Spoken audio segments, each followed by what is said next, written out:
টানা 2 দিনের তুষারপাতে বিধ্বস্ত হয়ে পড়েছে দক্ষিণ কোরিয়া। যেদিকে চোখ যায় শুভ্র তুষারে চেয়ে গেছে চারদিক। ভারী তুষারপাতের কারণে অচল হয়ে পড়েছে যোগাযোগ ব্যবস্থা, বন্ধ ট্রেন চলাচল। দেশটির বিভিন্ন জায়গায় দুর্ঘটনায় প্রাণ হারিয়েছেন কয়েকজন, আহত হয়েছেন কয়েকশো মানুষ।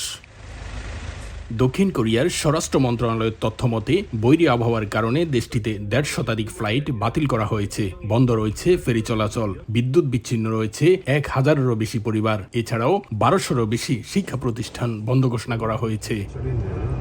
শুক্রবার থেকে তাপমাত্রা -7 ডিগ্রিতে নেমে যেতে পারে বলে পূর্বাভাস দিয়েছে দক্ষিণ কোরিয়ার আবহাওয়া বিভাগ। এতে পরিস্থিতি আরও অবনতির আশঙ্কা করা হচ্ছে। তীব্র শীতের কারণে বাসিন্দাদের সর্বোচ্চ সতর্কতার সঙ্গে চলাফেরার নির্দেশ দিয়েছেন প্রেসিডেন্ট ইয়ন সক ইউল।